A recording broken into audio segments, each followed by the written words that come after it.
Get ready to hear the truth about America on a show that's not immune to the facts with your host, Dan Bongino. Folks, I hope you understand we're starting early today for a reason. Just a tragic situation last night. Everybody's worst fear.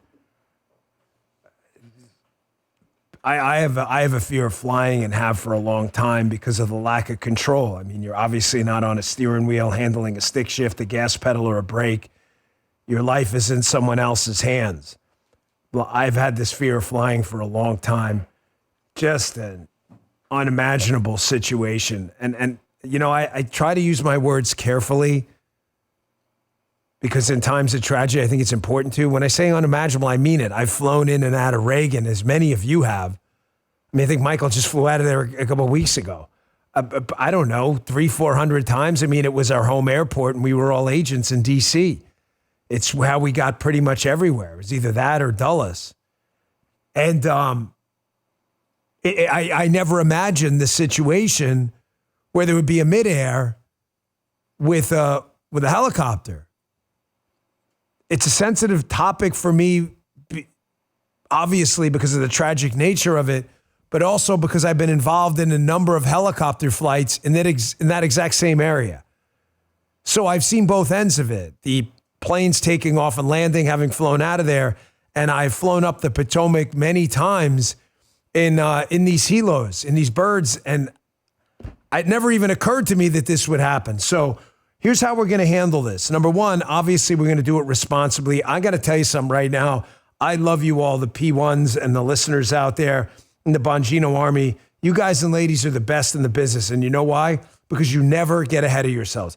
I'm on X this morning, and Michael and I were chatting about it before. I mean, a total show, and it rhymes with fit. What a mess.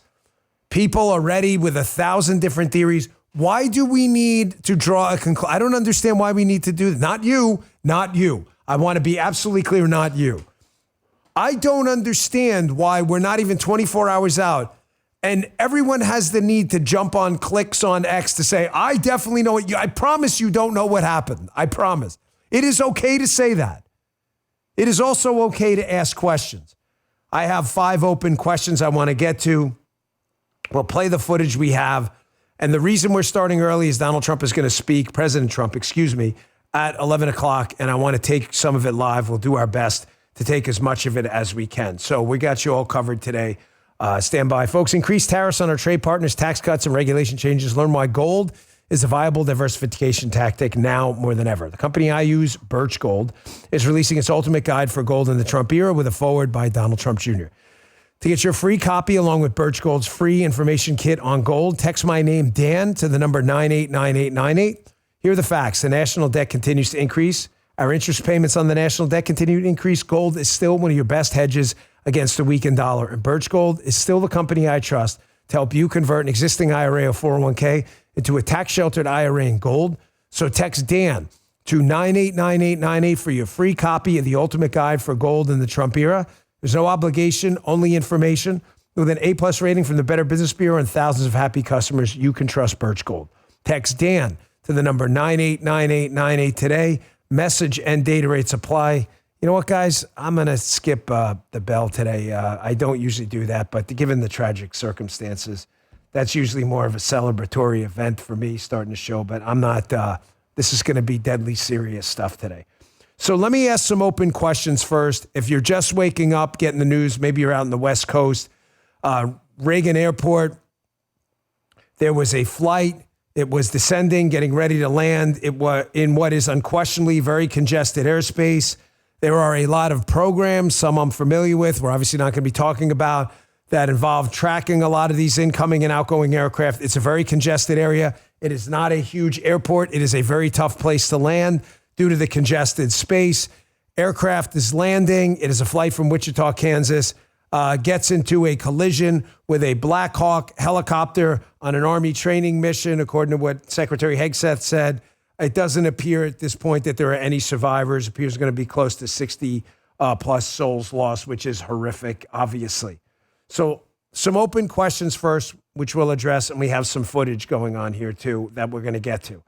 and footage of the crash, which, I'll warn you, you may not want to see it, but it's important that we cover it accurately.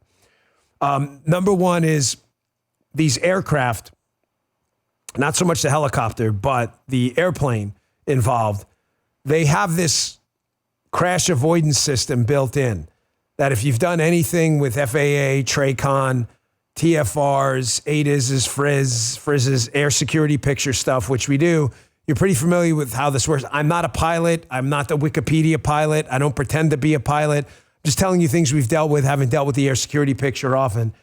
Was that off when you get within a certain landing distance and a certain altitude? Was it working? Is it off? Is it off automatically? Why didn't it go off? Was it, when they get below 1,000 feet? As I saw a couple of people commenting this morning, was that crash avoidance system not working, or does it just go off? Were they below that certain altitude? So that'll be an open question, because obviously that's what this system is designed to avoid, a crash like what happened. Second, was it a case of target fixation, where sometimes you'll talk to these? I will never forget one of the White House military aides was a helicopter pilot. Talked to me often about flying at night, how it was difficult for him to operate at night without night vision. Also talked about things like target fixation and things like that, crowded battlefields. The helicopter pilots, were they fixated on an aircraft taking off, and did they miss the one landing? That's a big miss. Obviously a tragic one. Were they fixated on the wrong target? Open question. Third question, was there night vision involved? Did it have anything to do with the closing of the visual field? I believe the night vision was available from what I'm hearing from early reports, but it's an open question because until I get a conclusive answer, I'm applying the Bongino rule here. Fourth is the obvious one. Just how did this happen flight path-wise?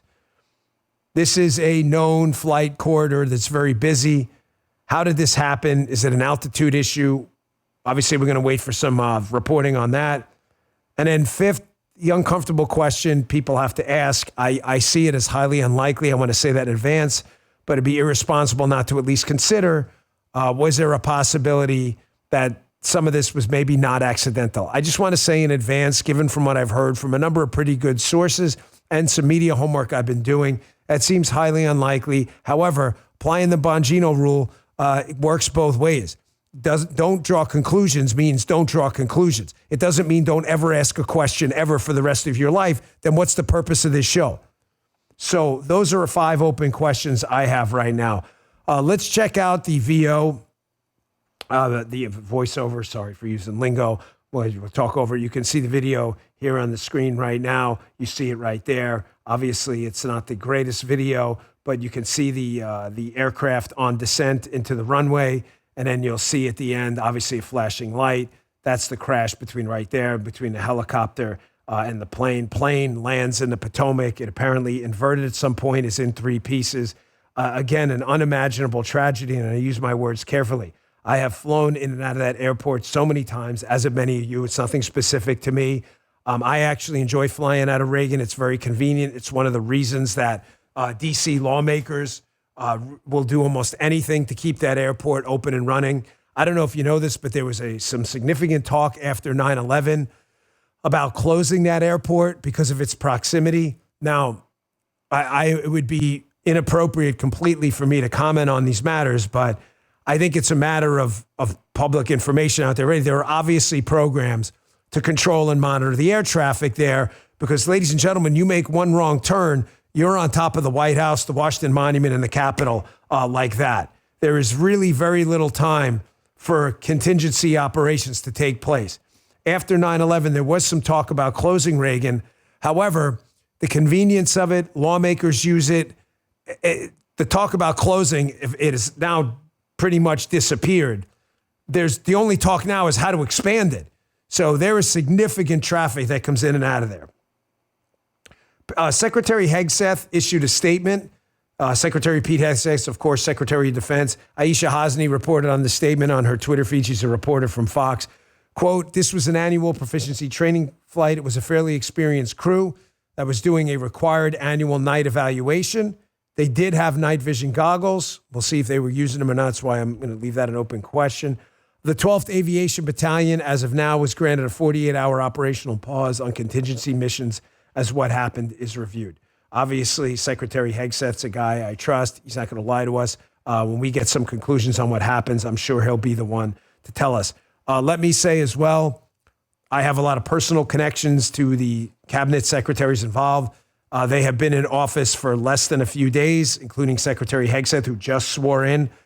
Secretary Duffy, Sean Duffy, former congressman, another close personal friend. I mean, obviously the father of Evita, it's just obvious, one of the hosts of our show here. So we have a lot of close personal ties.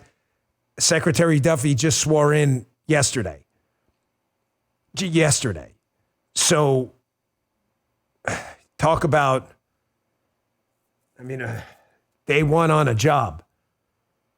So his briefings have been as good as you can expect at this point, but he just got there.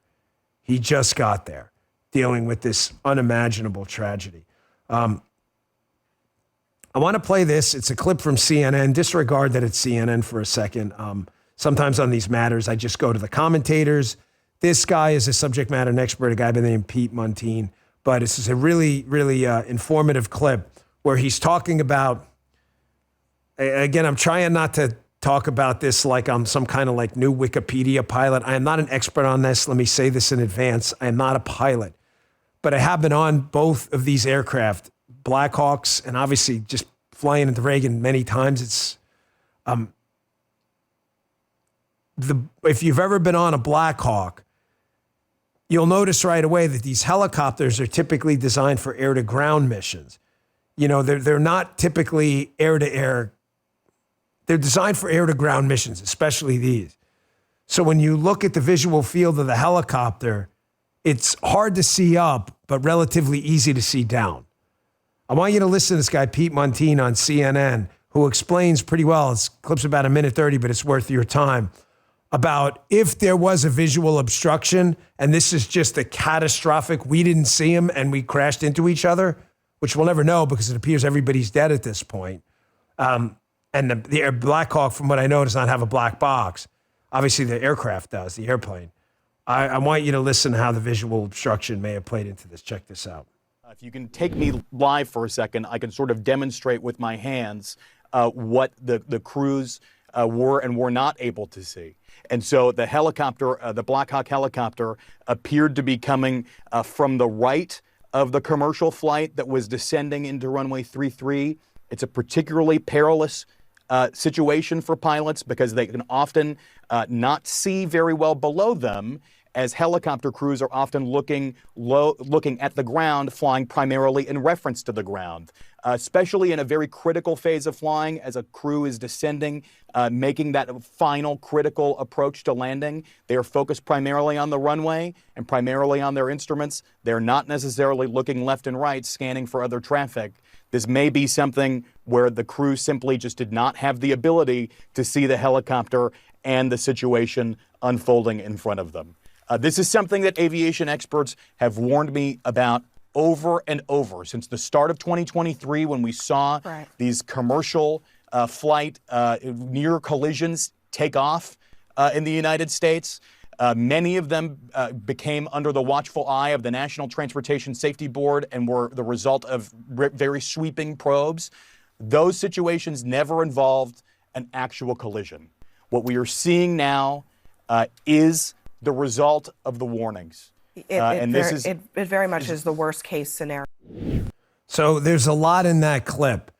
Obviously, I would prefer you listening to experts who are actual transportation, aerial transportation experts, aviation experts on visuals and how it works, because it's not my specific area of expertise.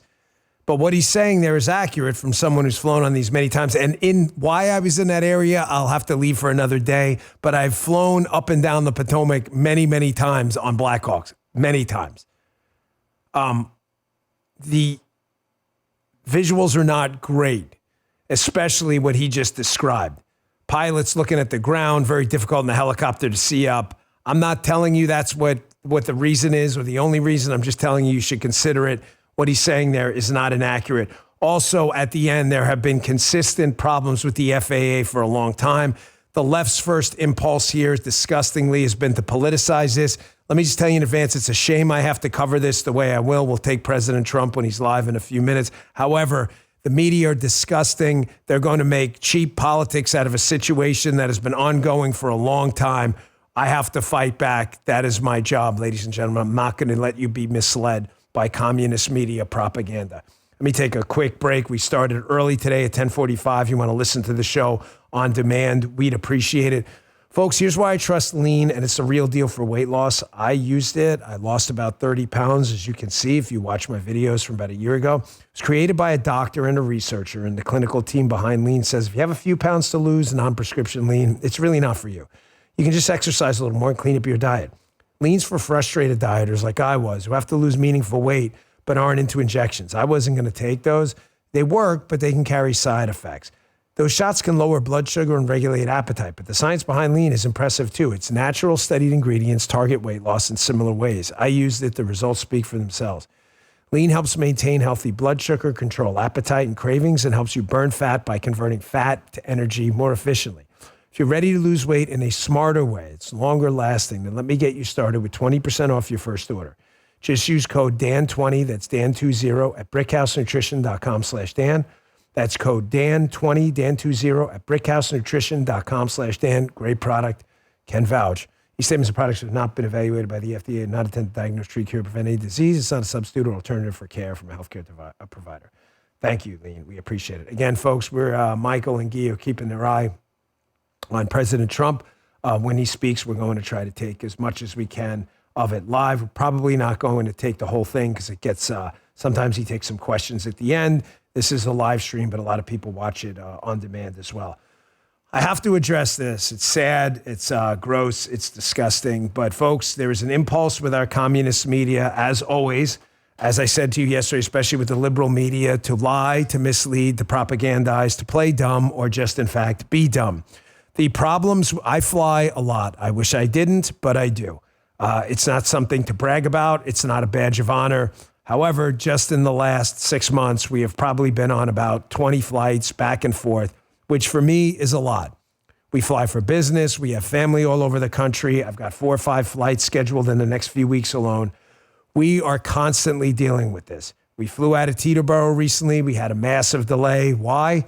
FAA. Why? FAA. Flight control. Why? FAA. These problems at the FAA have been going on a long time.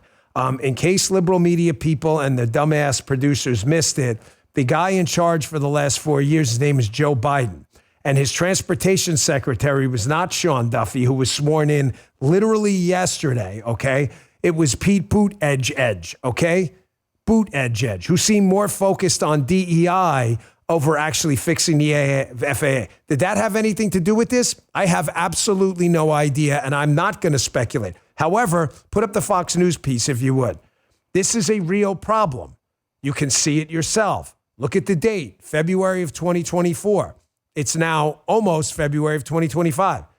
Republican attorneys general warned the Biden administration of catastrophic consequences of the FAA pushing DEI over merit-based hiring. Again, did that have anything to do with this?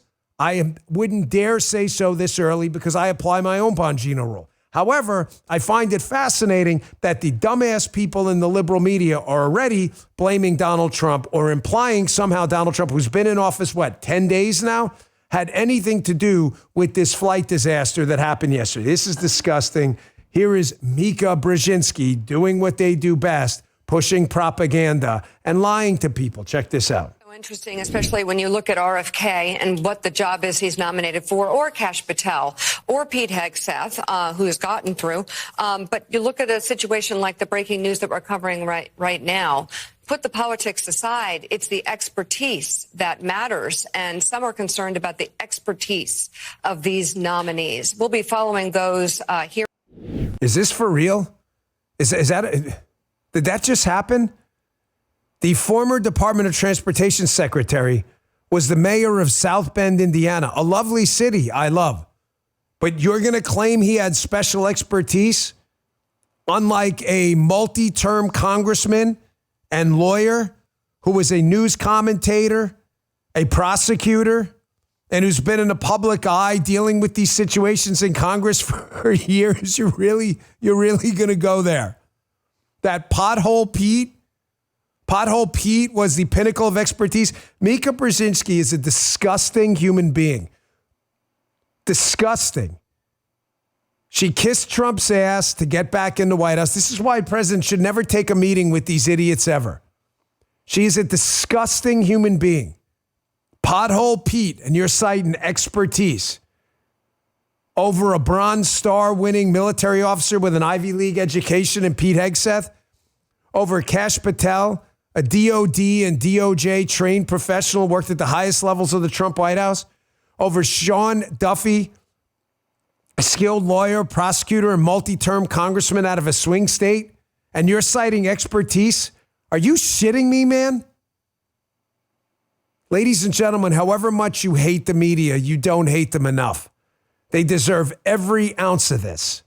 This is why they suck. This is why nobody believes them. And whereas we can start this show fairly and say, yes, we're in charge now, and we have to fix this. It's our job. Here are open questions. I don't have the answers. Notice how they've already drawn a conclusion. Disgusting. Here's CNN again. Implication here that somehow Donald Trump, although he's been in office 10 days, the left has done nothing but obstruct the nomination process to get people in there, is somehow blaming the nomination and confirmation process that they delayed, by the way, for not having people in. I mean, this is really just gross. Check this out. Mary, I have one more question for you. Look, it's January 29th. We are just 9 days out from a presidential transition, an administrative transition.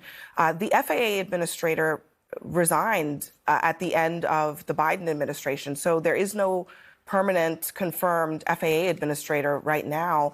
This is going to be a time when there's going to be a lot of public communication, right, and a lot of investigation of what happened here. What do you anticipate this transition period is going to mean for what happens today and tomorrow and in the coming days as we find out what happened here? Again, CNN and MSNBC, by implication, pretending the Biden administration wasn't in charge for 4 years with Pothole Pete at the DOT, Department of Transportation. Folks, these FAA problems have been known about forever. This is not new.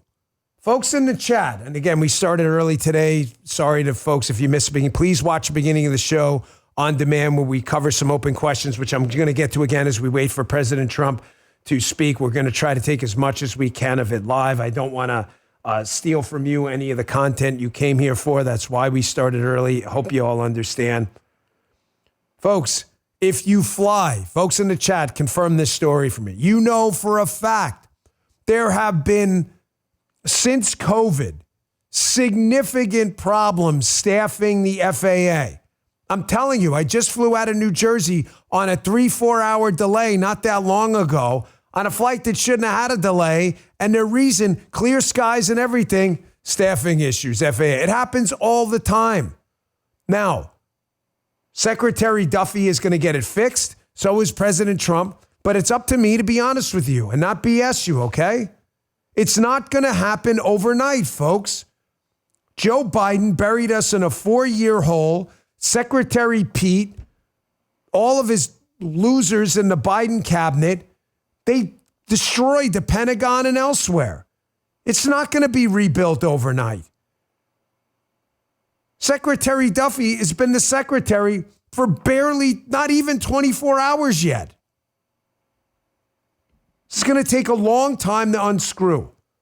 This is why, again, however much you hate the media, it's not enough. There's a lot going on today. We got Kash Patel, Tulsi Gabbard up on Capitol Hill. This is really one of those triage days where it's my responsibility to make sure I get to you everything in digestible nuggets. So just bear with me. I just want to end where I began about this tragic story over Reagan Airport in D.C.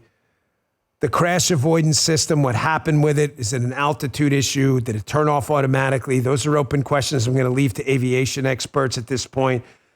Was it a situation of target fixation where the pilot from the helicopter just did not see that specific aircraft, because remember, there's another aircraft, you can see it all over the place, was taking off. Did they happen to see that?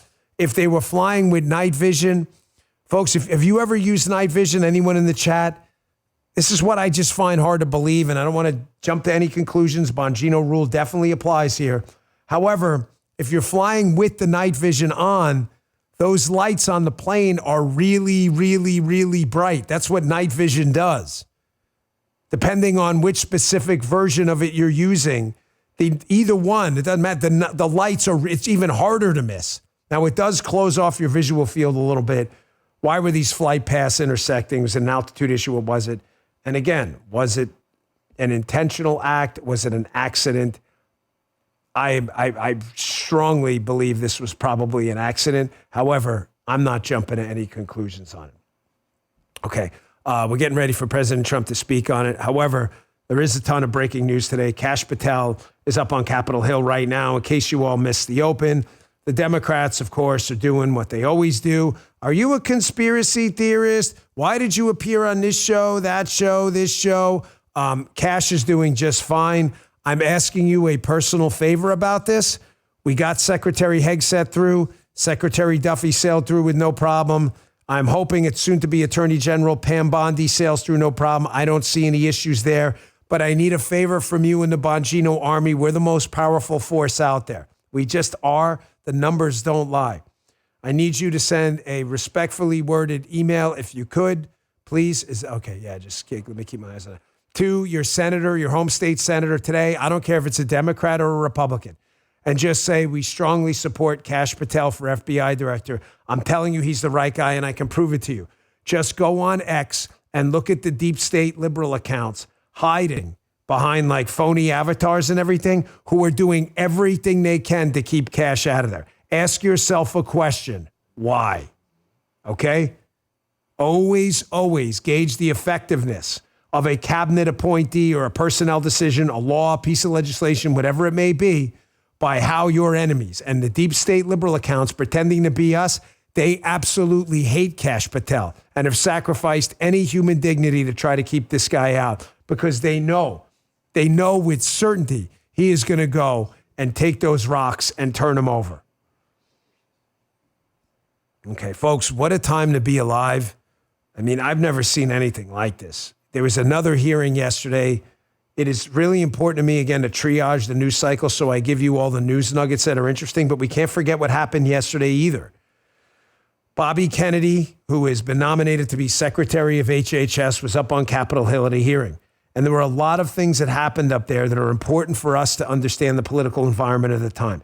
This is an amazing time to be alive. Michael, you ever seen anything like this, where we're watching the role reversal of the two parties in live time?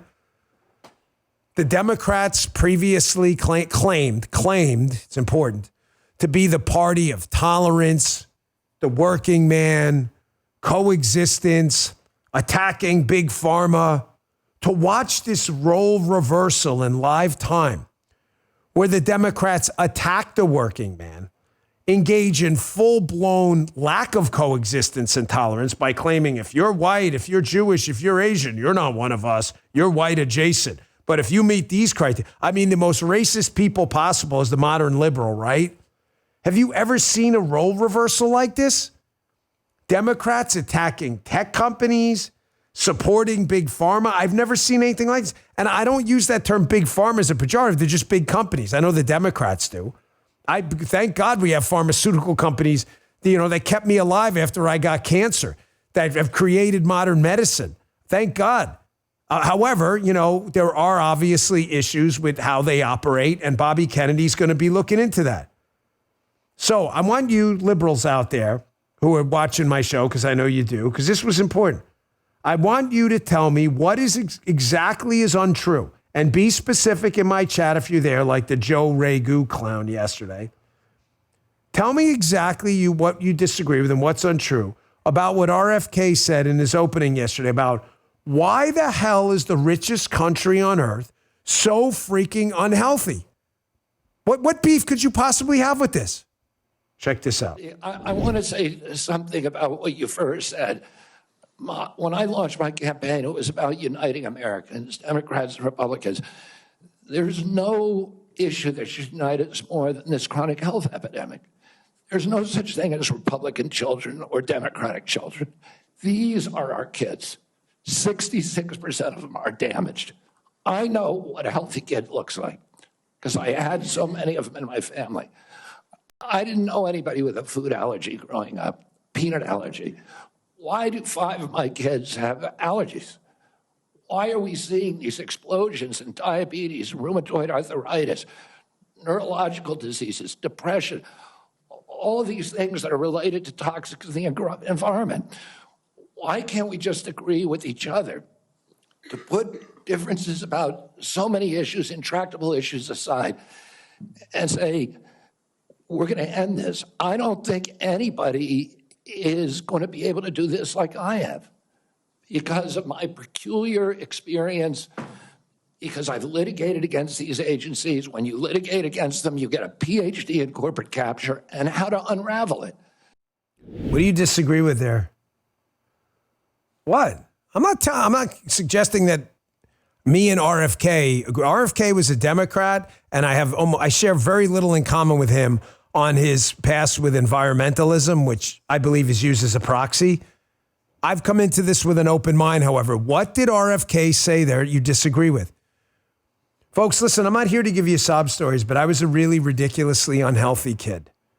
I was. You don't need my life story because I'm not going to bore you to death. However, you name some malady, I had it. Asthma, eczema, whatever it was. I went through a lot growing up. Who really cares? I was told by, medical professionals, I'm not knocking doctors or anything like that in stereotypes, but it's true. Oh, it's this, it's that. He needs to put cortisone on, or he needs to stop eating this and stop eating that. Folks, I largely disregarded that and started doing this crazy thing called eating healthy. Eating homegrown stuff, eating meats and vegetables and healthy fats. And I'm going to tell you something. The advice I got about cortisone and all this other stuff, I'm just telling you for me, I'm not your doctor, do not take medical advice from me, was wrong. I started cleaning my skin got the staph out from under the fingernails, and I never had to deal with any of these problems ever again. I have not, thank God, thank you, Jesus, and I'm not using his name in vain. I have not had an asthma attack in 30 years. I am taking no medication for it at all. I don't even have one of those inhalers anymore. I probably should in case there's but I don't. Probably not. I don't because I'm just so not used to it anymore. What is going on here? If all the standard nutrition and medical advice of the day we used to get, eat rice cakes, was so accurate, then why are we so unhealthy? Why? You don't want a guy at Health and Human Health. The HHS liberal stands for Health and Human Services. Asking questions about health and human services? What is your beef with this guy? And to the Democrat frauds, whereas us Republicans out there, especially, thank you, Anita, for putting up how to email your senators in the chat there.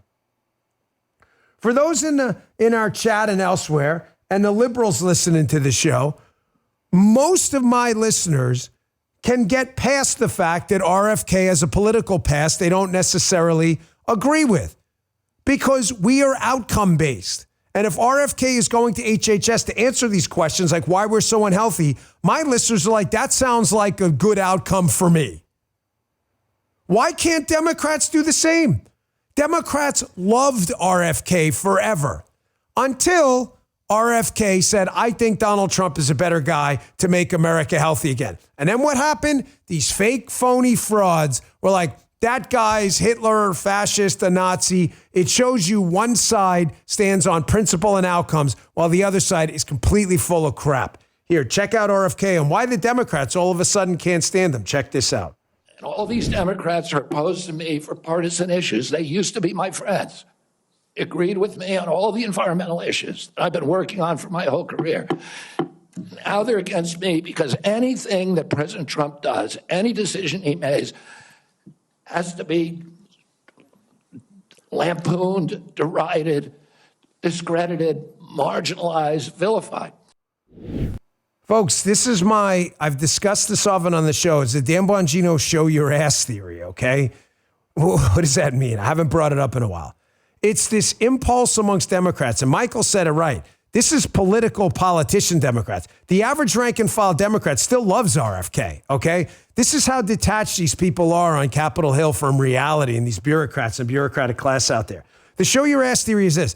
The Democrats to show allegiance to their donors and the crazy class which financed the party, one guy will say, Trump's a racist. The other guy who then doesn't get a donation because he didn't say it harsh enough, the other guy will go, well, that didn't raise money, so I learned from this guy, I'm going to say something worse. No, he's a Nazi. And it's like, oh, I got a donation. And the other guy's saying, well, donors are like, you got to up the ante. So they all have to show their ass and say increasingly crazy things. This is how you get to the point where RFK, a career Democrat, who Trump is approaching this as some kind of team of former rivals approach, but people who are loyal this time. This is why Democrats discredit themselves in the eyes of the public. Here's another clip from yesterday. Folks, this Make America Healthy Again thing is, listen, can I talk to you straight? Yesterday's hearing is one of the most important things if you can watch it in total, I recommend you do, even in lieu of my own show. Folks, I'm a guy who's been through a lot, cancer, horrible childhood nonsense, 19 orthopedic surgeries so far. I've not been a healthy guy my whole life. I'm saying this seriously. I don't mean this isn't clown show time. Don't mistake a lot of the show muscles and all this stuff. I've been through a lot. My body is pretty broken down. If you're not healthy, you have nothing. You do not want to look your kids in the face like I had at one time and say, kids, your father has cancer and have no, you don't. This is serious, literal life or death stuff. And Bobby Kennedy is asking questions that we should all be asking, absolutely regardless of your political ideology. Here's another clip right here, asking again, simple questions. How are we the richest country on earth and we're plagued with diabetes and all these other problems? Are we poisoning ourselves? Seems like we are. Listen to this. The same chemicals that kill fish make people sick also. Today, Americans' overall health is in grievous condition. Over 70% of adults and a third of children are overweight or obese. Diabetes is 10 times more prevalent than it was during the 1960s. Cancer among young people is rising by 1 or 2% a year. Autoimmune diseases, neurodevelopmental disorders, Alzheimer's, asthma, ADHD, depression, addiction, and a host of other physical and mental health conditions are all on the rise, some of them exponentially. The United States has worse health than any other developed nation, yet we spend more on health care, at least double, and in some cases triple, as other countries. Last year, we spent $4.8 trillion, not counting the indirect costs of missed work. That's almost a fifth of GDP. It's tantamount to a 20% tax on the entire economy. All right, President Trump's getting ready to come out and speak. I want to address some of what RFK said. So we're going to take some of this live. You guys okay, let me see if I can. Can you get me to hear it too? I want to hear what he has to say. Okay. A moment of silence for the victims and their families, please.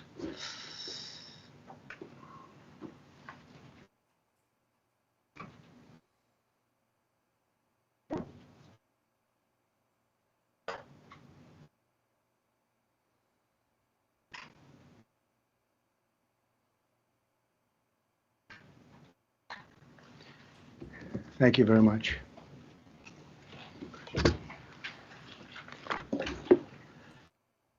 I speak to you this morning in an hour of anguish for our nation.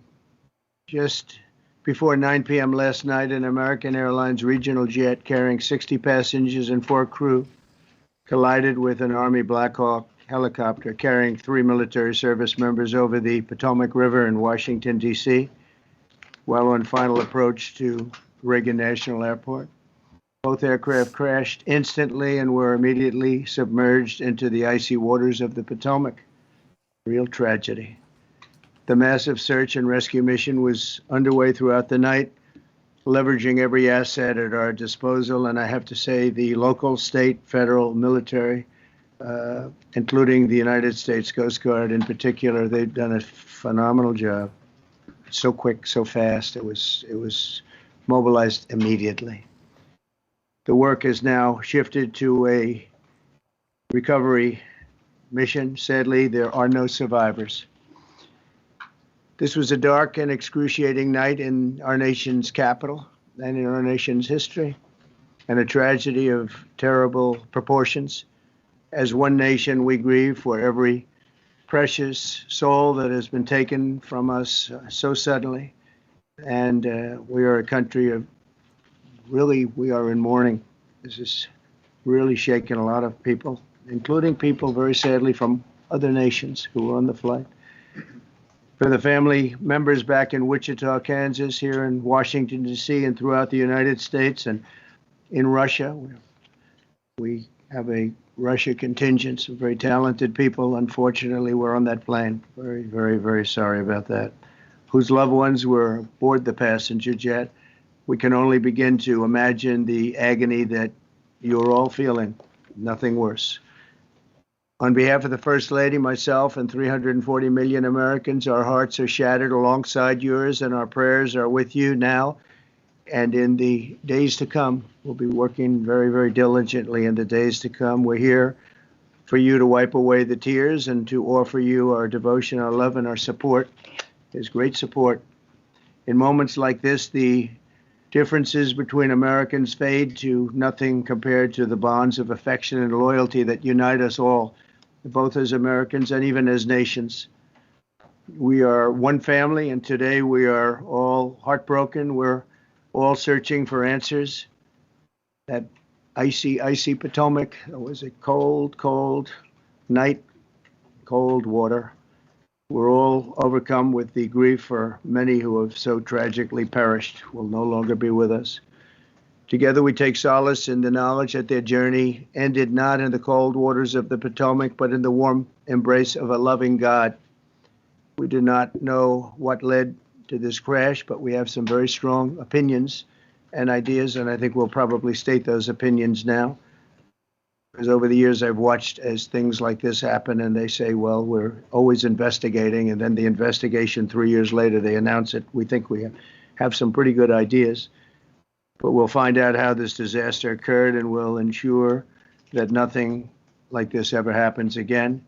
The FAA and the NTSB and the U.S. military will be carrying out a systematic and comprehensive investigation. Our new Secretary of Transportation, Sean Duffy, his second day on the job when that happened. It's a rough one. We'll be working tirelessly. He's a great gentleman. The whole group these are great people, and they are working tirelessly to figure out exactly what happened. We will state certain opinions, however. I'm also immediately appointing an acting commissioner to the FAA, Christopher Rocheleau, a 22-year veteran of the agency, highly respected. Christopher, thank you very much. Appreciate it. We must have only the highest standards for those who work in our aviation system. I changed the Obama standards from very mediocre at best to extraordinary. You remember that. Only the highest aptitude, they have to be the highest intellect and psychologically superior people were allowed to qualify for air traffic controllers. That was not so prior to getting there. When I arrived in 2016, I made that change very early on because I always felt this was a job that, and other jobs too, but this was a job that had to be superior intelligence. And we didn't really have that, and we had it. And then when I left office and Biden took over, he changed them back to lower than ever before. I put safety first. Obama, Biden, and the Democrats put policy first. And they put politics at a level that nobody's ever seen, because this was the lowest level. Their policy was horrible, and their politics was even worse. So as you know, last week, long before the crash, I signed an executive order restoring our highest standards for air traffic controllers and other important jobs throughout the country. So it was very interesting. About a week ago, almost upon entering office, I signed something last week that was an executive order, very powerful, on restoring the highest standards of air traffic controllers and others, by the way. Then my administration will set the highest possible bar for aviation safety. We have to have our smartest people. It doesn't matter what they look like, how they speak, who they are. It matters intellect, talent, the word talent. You have to be talented, naturally talented geniuses.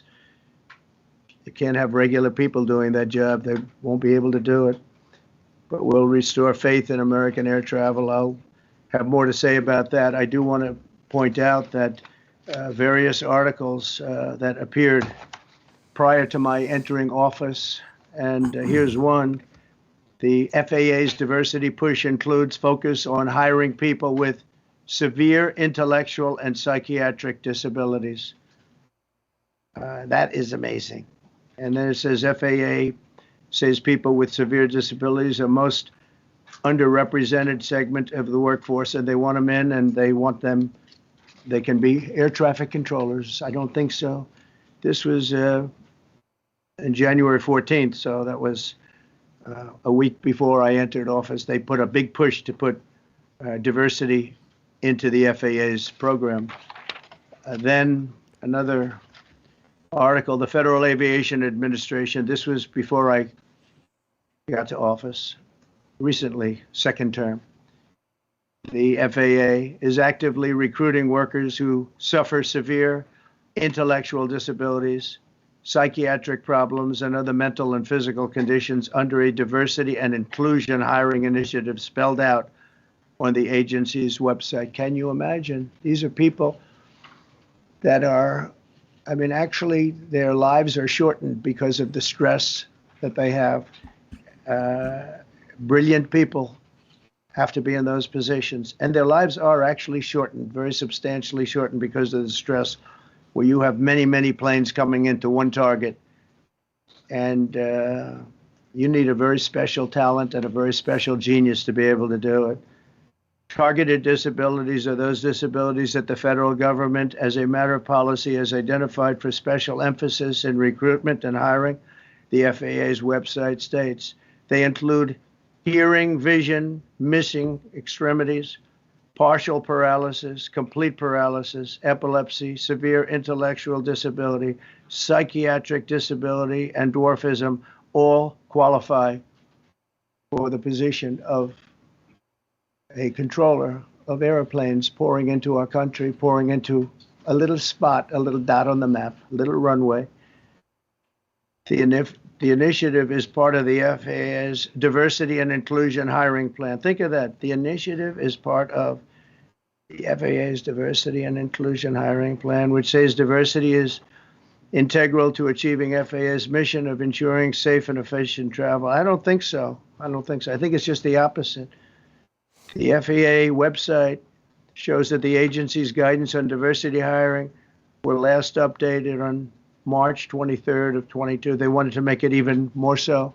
And then I came in, and I assume maybe this is the reason. The FAA, which is overseen by Secretary Pete Buttigieg, a real winner. That guy's a real winner. Do you know how badly everything's run since he's run the Department of Transportation? He's a disaster. He was a disaster as a mayor. He ran his city into the ground, and he's a disaster now. He's just got a good line of bullshit. The Department of Transportation is government agency charged with regulating civil aviation. Well, he runs it, 45,000 people, and he's run it right into the ground with his diversity.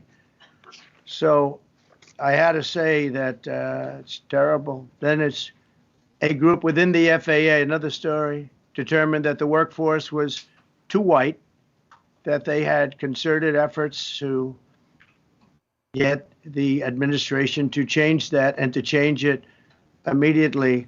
This was in the Obama administration just prior to my getting there. And we took care of African Americans, Hispanic Americans. We took care of everybody at levels that nobody's ever seen before. It's one of the reasons I won. But they actually came out with a directive to white. And we want the people that are competent. But now we mourn and we pray, and would like to ask all Americans to join me in a moment of silence as we ask God to watch over those who have lost their lives and bring comfort to the loved ones. And I just want to say God bless everyone in this room. This has been a terrible, very short period of time. We'll get to the bottom of it. So we all saw the same thing. We've seen it many times. I've had the honor of hearing tapes. Tapes are scary, very scary tapes. You had a airliner coming in, American Airlines. He was doing everything right. He was on track. He was the same track as everybody else. They came in. It's probably the same track as they've had for 25 years or more. He's coming in the path.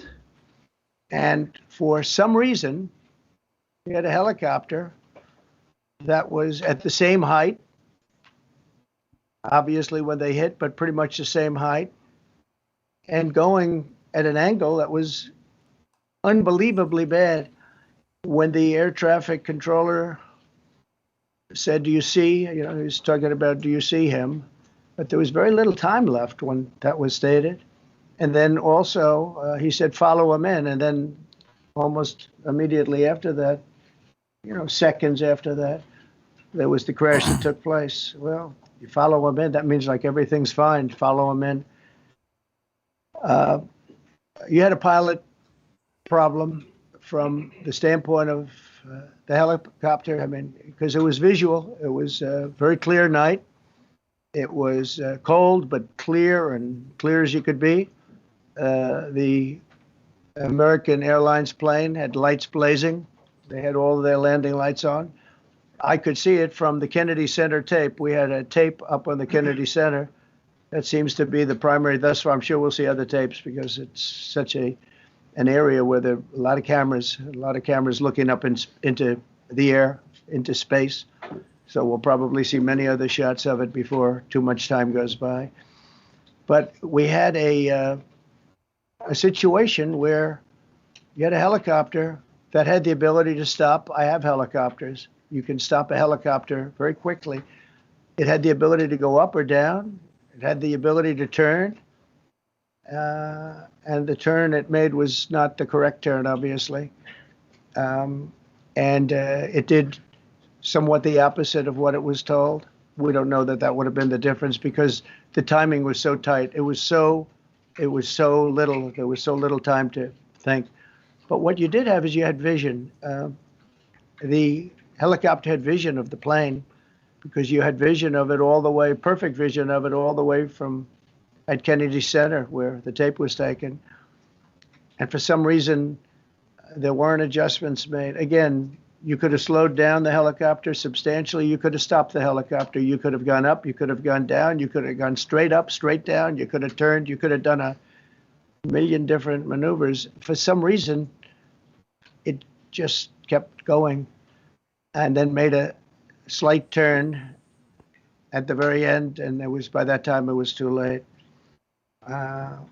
They shouldn't have been at the same height because if it wasn't the same height, you could have gone under it or over it. And nobody realized, or they didn't say that it's at the same height. At the same height, it still wouldn't have been great, but you would have missed it by quite a bit.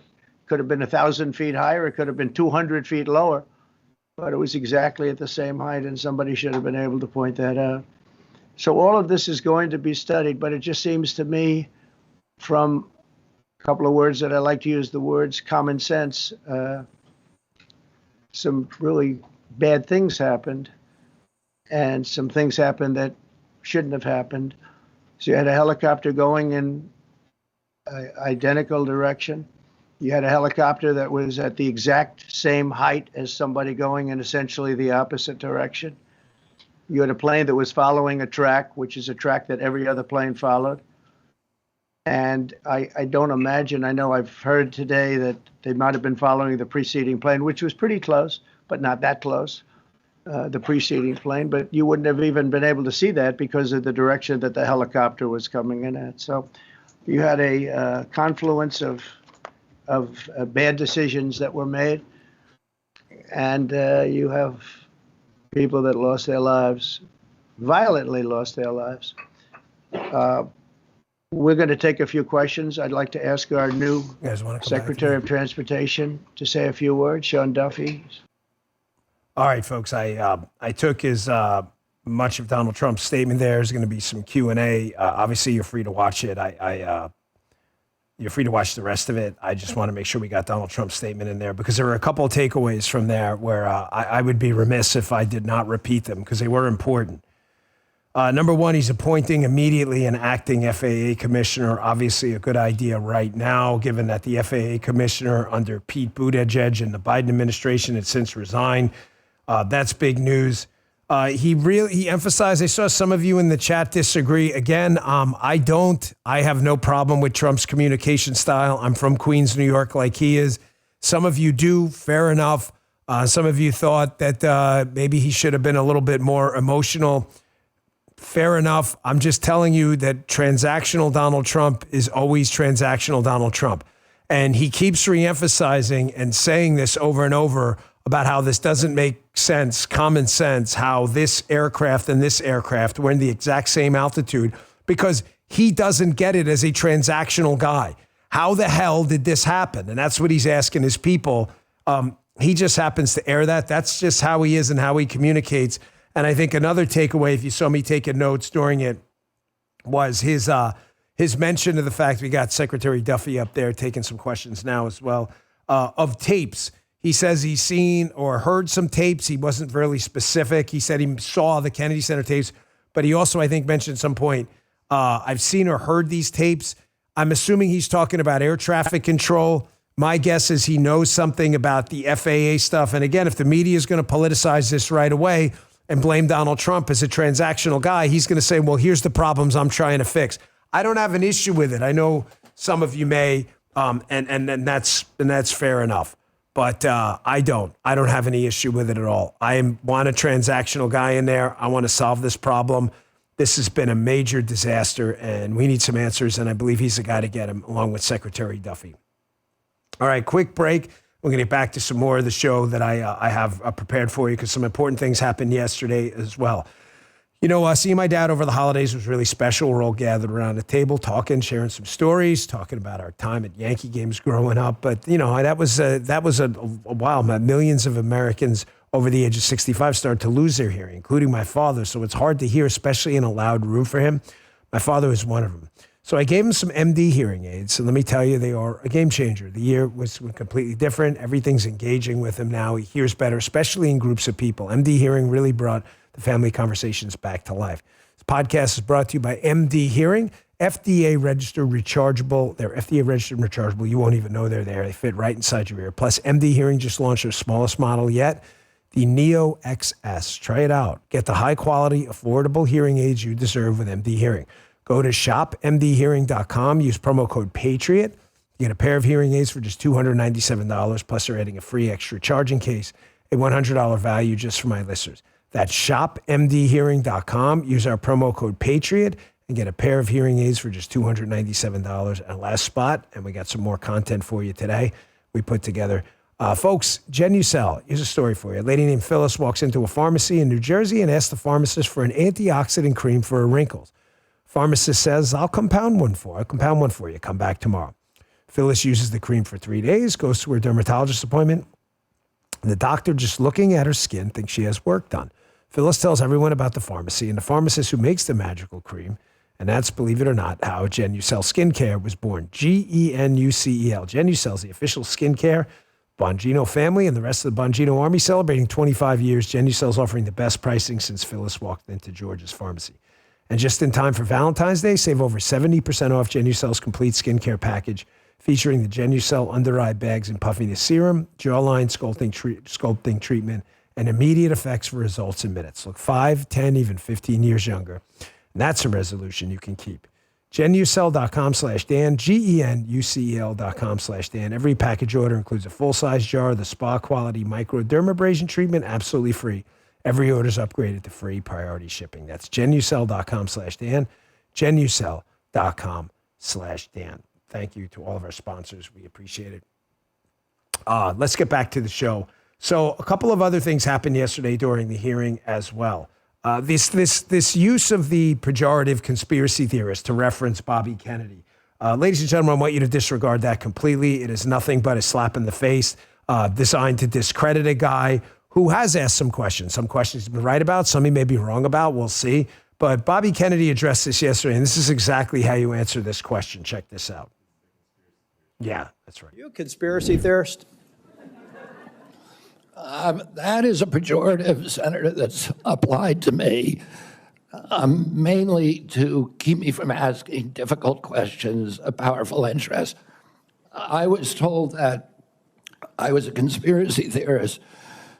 That label was applied to me because I said that the vaccines, the COVID vaccine, didn't prevent transmission and it wouldn't prevent infection, when the government was telling people, Americans, that it would. I was saying that because I was looking at the monkey studies in May of 2020. I was called a conspiracy. Now everybody admits it. I was called a conspiracy theorist because I said red dye caused cancer. And now FDA has acknowledged that and banned it. I was called a conspiracy theorist because I said fluoride lowered IQ. Last week, JAMA published a meta-review of 87 studies saying that there's a direct inverse correlation between IQ loss. All right, so I'm going to assume I could go on for about a week. Folks, that's exactly how you answer that question every single time. Are you a conspiracy theorist? Well, tell me which one of these is a conspiracy, number one, and which one's theoretical, because I seem to have been accurate about all of these. Here's another one. It's my last one from the HHS hearing yesterday. Folks, if we can't make America healthy again, we're not going to have much of a country. If we don't have a healthy country that can defend itself, we don't have a country. We have a suggestion of one. You should never fall prey to this. I want to hat tip Rand Paul last night, who was on the Ingram angle on Fox. And for the first time ever that I've heard, I'm not saying it hasn't happened, answered this question the right way, which Senator Paul always does. Folks, when you talk about healthcare as a right, a capital R right, you are creating an obligation for someone else. We are a country of negative rights. In other words, what the government, the Constitution is what the government can't do to you. Can't invade your home, take your private property, can't take your business papers. It can't infringe on your free speech. We are our governing documents are largely documents of negative rights, what the government can't do to you to take away your rights.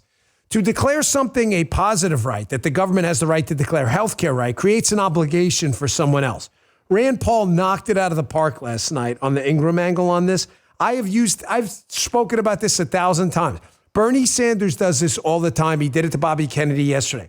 Folks, healthcare is not a right, and we should be clear about that. It is an obligation for us as a moral people to find a way to get good quality healthcare. Declaring it a right legally, a big all right, that's what that is, means you can walk into a doctor's office ahead of everyone else and, I'm here to declare my right. Is that what you want? This is how you turn around. He asked Bobby Kennedy this yesterday. They do this all the time. Check this out. Senator, I can't give you a yes or no answer to that question. Healthcare a human right? Is healthcare a human right? In the way that free speech is a human right, yeah. I would say it's different because with free speech doesn't cost anybody anything, but in healthcare, if you smoke cigarettes for 20 years and you get cancer, you are now taking from the pool. Well, and so are you guaranteed the same right, or is there also a duty? I'm sorry.